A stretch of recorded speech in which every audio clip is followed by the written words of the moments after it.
చేసుకున్న వాసవి ఎలా ఉందమ్మా అంటే ఆ గుట్టలోలాకుల కాంతికి, సూర్యుని నుంచి వచ్చే కాంతి గుట్టలోలాకుల కాంతికి వాసవి ముఖం మెరుస్తోందా, లేకపోతే వాసవిలో ఉన్నటువంటి తేజస్సుకే ఆ గుట్టలోలాకులతో పాటు ఆ రవి అంటే సూర్య భగవానుడు వెలుగొందుతున్నాడా అని అంత గొప్పగా ఉంటుంది అమ్మవారి తేజస్సు.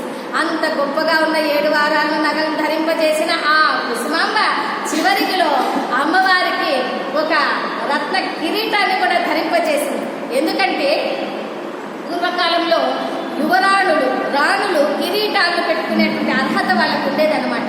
అందుకనే వాళ్ళు కిరీటాలు, ఆమె యువరాణి కదా వాసవిదేవి కూడా పెనుగొండ పట్టణానికి వాళ్ళ తండ్రి కుసుమరేశ్రేష్ఠి గారు మహారాజు కనుక వాసవి మాత పెనుగొండ పట్టణానికి ఆ 18 నగరాల కన్నా కూడా యువరాణి.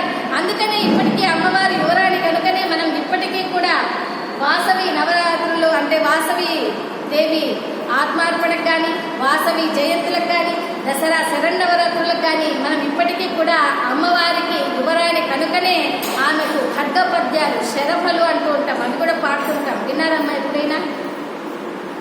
ఓంకారమున ఓంకరించుచుండా భగ భగన్ భగ్గుమనియే మిరుకుట్లు తేలించి మీసాలు కొనిపెట్ట భూతాలు గడగడ గడగడ వణుకుచుండా జడలన్నీ పొడివేసి పొడివంక తిరిగితే బ్రహ్మదేవుని గుండె చెల్లుమనియే చెల్లి జన్మనియే శరభావతారమై జన్మించి చండముండాసురులందరినీ అధికారు చేత అదివి పట్టి ఆహాహాహా నీ వంటి దైవములెవరమ్మా వాసవి కన్యకాంబ అంటూ మనం ఈ రోజుకి అమ్మవారికి ఇలా ఖడ్గ పద్యాలు శరభలు పాడుతూ ఉంటాం. అలాగా అమ్మవారికి రత్న కిరీటాన్ని అలంకరింపజేసింది కుసుమాంబ. ఆ తర్వాత ఇంకా ఏదో తక్కువగా ఉంది అలంకారంలో అని అనుకుని కుసుమాంబ అమ్మవారికి మెడలో చక్కగా ఒక పూలహారాన్ని కూడా వేసింది. సాక్షాత్తు అమ్మవారిలాగా కనిపిస్తోంది వాసవిదేవి. ఎందుకంటే అమ్మవారే కదా వాసవిదేవి. అమ్మవారు కనుక పూలమాల వేసేసరికి అమ్మవారు లాగా కనిపిస్తోంది. ఎందుకని పూలమాల వేస్తారు? మనం కూడా ఇప్పుడు కొంతమందికి వేస్తూ ఉంటాం పూలమాలలు. ఎవరికి వేస్తుంటాం చెప్పండి పూలమాలలు?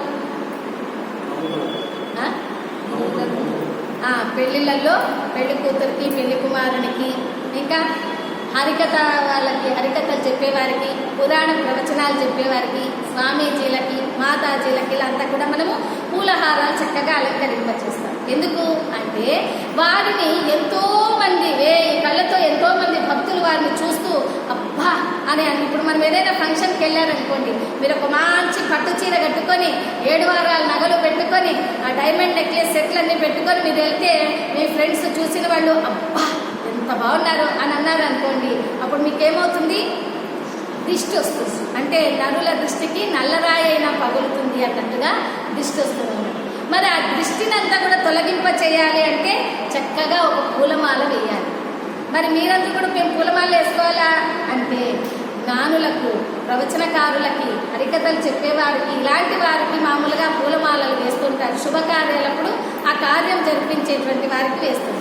మరి మిగతా వాళ్ళంతా కూడా ఎందుకంటే ఆ దృష్టినంతా కూడా అవి లేకుండా ఇప్పుడు ఎంతో మంది చూస్తుంటారు. వాళ్ళ దృష్టినంతా కూడా ఈ పూలమాలలో ఉండేటువంటి పూలు గ్రహించేసి వీరు ఎప్పుడులాగా మళ్ళీ నిత్య నూతనంగా, అందువల్లనే చూడండి ఎవరైనా కూడా 365 రోజులు కార్యక్రమాలు చేస్తూ దేశ ప్రచారం చేస్తూ ఇలా ప్రచార మార్గంలో ఉంటారు. వాళ్ళకి ఏమీ కాదు.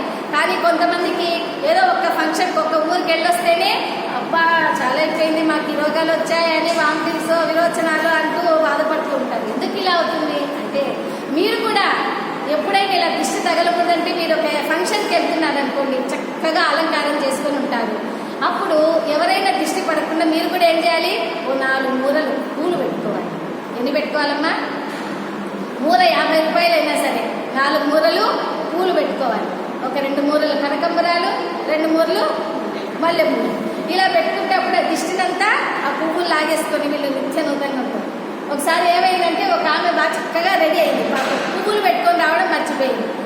ఇక ఇలా చూసింది ఎవరైనా ఉన్నారా అని. అక్కడ వాళ్ళ వదిన ఒకరు కనిపించారు. ఓ వదిన, ఇదిగో నువ్వు 4 మూరలు పూలు పెట్టుకున్నావు కదా, మరి నేను మర్చిపోయినాను పూలు పెట్టుకోవటం అని అనేసరికి నీ పూలు నాకు ఇవ్వు అనేసరికి ఆమె 2 మూరలు ఇలా తెంచి ఈమెకి ఇచ్చింది. ఆ పూలు పెట్టుకునేసరికి ఆమె దరిద్రం అంతా ఈమె కనుక ఎప్పుడైనా కూడా ఒకరి తలలో ఉన్న పూలు మరొకరు పెట్టకూడదు. అంతేకాదండి, మనం ఏం చేస్తామంటే సామాన్యంగా ఎక్కడికన్నా వెళ్ళొచ్చినాక పూలు అబ్బా ఇంకా ఫ్రెష్గా ఉన్నాయి, ఇంత రేటు పెట్టి కొన్నాం కదా, ఏ బెంగళూరు హైదరాబాద్ నుంచి తెప్పించాం, పూలు ఇంకా ఇంత ఫ్రెష్గా ఉన్నాయి, బాగా మంచి తోమాలను చుట్టాము, బాగున్నాయని మన వాళ్ళు ఏం చేస్తారు, మళ్ళీ ఇంకో ఫంక్షన్ రేపు మన్నాడు పెట్టుకోవచ్చు అని ఏం చేస్తారు వాళ్ళు, తెలుసు మీరు చెప్తారు, తీసి డబ్బీలో పెట్టి ఫ్రిడ్జ్లో పెడతారు కదా.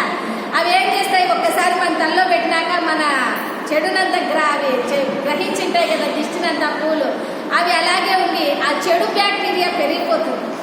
ఆ చెడు బ్యాక్టీరియా ఉన్నటువంటి పూలను మళ్ళీ పెట్టుకోవడం వల్ల వాళ్ళకి ఇంకా ఎక్కువైపోతుంది. అందుకే చూడండి, చాలా మంది ఏమంటారు, మొన్న ఫంక్షన్కి వెళ్ళొచ్చాము, అప్పటి నుంచి హెల్త్ ఏమీ బాగోలేదు, ఆ పుట్ట నొప్పి వస్తుంది, వామిటింగ్స్ అవుతున్నాయి, మోషన్స్ అవుతున్నాయి అని అంటారు.